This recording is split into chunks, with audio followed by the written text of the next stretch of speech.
Welcome back, Passat people. In today's video, we're going to go over how to clean the filter for the CTS air intake system. We're going to get it clean. I'm going to show you step by step how to do that. So I went to the website and got all the information we're going to need. We're going to do it the way that CTS Turbo themselves recommend it be done. It's 3 simple steps. I'm going to go over it one by one. And by the end of the video, you should feel confident in the future doing this yourself. Maintaining the car. This should be done periodically. I do it, but as you can see, the filter's somewhat dirty right now. It's time. So I thought I'd make a video out of it, share it with you, show you how CTS Turbo recommends that we get this thing done. And this goes not just for Passats, this goes for any CTS Turbo dry air filter. This is a dry air filter. Now, I've had other filter brands in other vehicles that I've owned that were oil filters, but that's a different story. Most of you that have this intake system have the dry filter. So hang out until the end of the video. We're going to start the car and get some really good turbo whoosh sounds. It'll be fun. Let's go. I went to the CTS Turbo site, the Tech Info fact page, got answers to all these questions. So it does break it down into 3 easy steps. We're going to go over it one by one. But first things first, we need to remove the filter itself. My hose clamp here takes a flathead screwdriver. Probably yours does as well. But just remove that. I'm doing it one-handed. I'm holding the camera in the other hand. So it's not hard at all. Just loosen it up and grab it, twist it, and it should pop right off. You just want to do a real quick inspection of the filter to make sure there's no damage or anything like that. Mine looks good. It just has some dirt in it, a little bit. Not too bad because I do maintain it on the regular. So now I'm going to refer to the instructions. Step number 1, basically you want to take some household items that you have, like Dawn dish soap. It recommends Dawn. So you probably have this in your kitchen right now. Just go grab yourself some. Cleaners that you can buy, but you're going to spend like 20, 30 bucks for that stuff, and it's not necessary. It specifically says you can use Dawn. So this is going to cost me like 50 cents. I mean, not even that really. I just used a few squirts. You don't want to put too much soap in it. You don't want it too sudsy. It looks like I already have, but that's okay. It's not going to hurt anything. The important thing is when it's all done, you want to make sure all the soap is rinsed out. We'll get to that later. So you want to submerge it completely in the bucket of soap. Get it inside the filter, get all the bubbles out.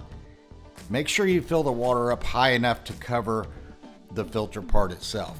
You want to let that soak for 10 minutes, according to the instructions. What's so good about Dawn or dish soap like this, especially Dawn, is it lifts the dirt and the grease without too much scrubbing. So in the meantime, while that's soaking, it's a good idea to go up to the inlet pipe and just clean everything up. Look inside of it, make sure it's not collecting a bunch of dirt. If it has a bunch of dirt in there, then you probably have a problem with your filter. Double check that, and again, inspect your filter as I did in the beginning. But yeah, just get all that cleaned up around there. Notice I had some loose dirt just hanging around. That's important. Moving on to step number 2, you want to agitate the filter itself just to get any loose dirt off that didn't come off by itself. Just move it around, but you don't want any high pressure on it. It specifically states no high pressure water, nothing like that. Just twist it around, move it back and forth to get all the loose dirt off of it. It shouldn't take much. Once you feel that it's clean, it's good. Just set it aside on a clean area. I guess that's clean enough. Just take your bucket and you just want to dump out that soapy water. Dump it all out somewhere. And we're going to take this bucket and we're going to go rinse it out and fill it up with clean water. Make sure you get all of the soap out of it. You want very clean water coming back in before we rinse it out.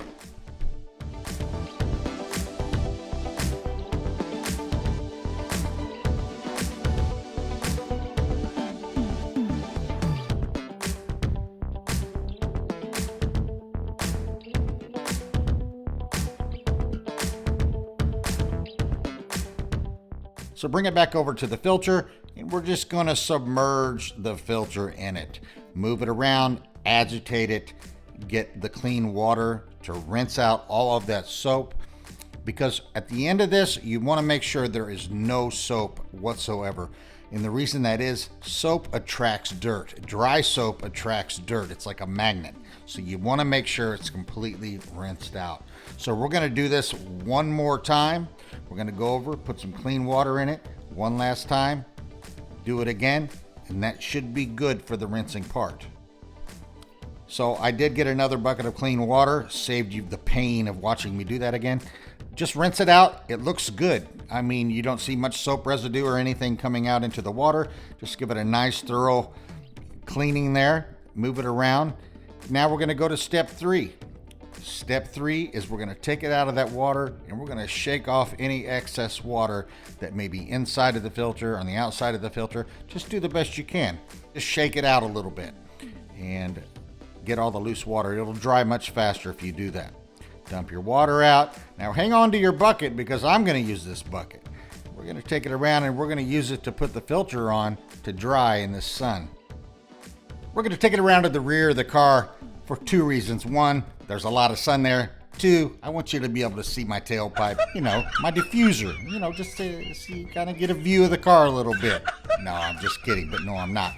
Anyway, we're going to sit it on top of this bucket in the bright sun. It's a beautiful day here in Texas today, and it should dry in a couple hours. And if you need to, after an hour, just turn it around a little bit and let it dry. But you want it to be completely dry before you reinstall it into the car.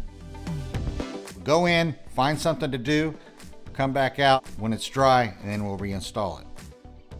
After about 2.5 hours, I went out and got it. It's totally dry, totally clean, ready to go. So let's get this thing put back on, and after we get it put back on, we're gonna hear some turbo sounds. As I said in the beginning of the video, you wanna make sure the inlet pipe is clean. Mine is very clean. That black stuff's just overspray of paint that they used, a powder coat or whatever. But yep, make sure everything's clean. Position your filter how you like it. Get your clamp into position.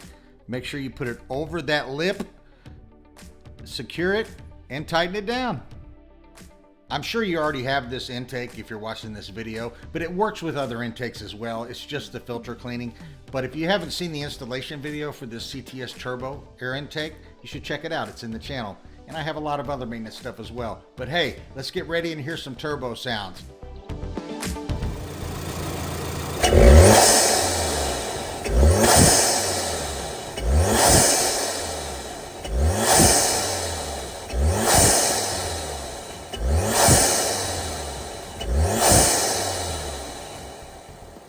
If you're new to the channel, thank you for watching. I hope you got something out of this, and consider subscribing. Hit the bell, you'll get notifications. I have tons of videos on this car, the 1.8 TSI Volkswagen Passat. This is a 2016 S model, the base model, so we're doing a lot of things to this car. Check it out.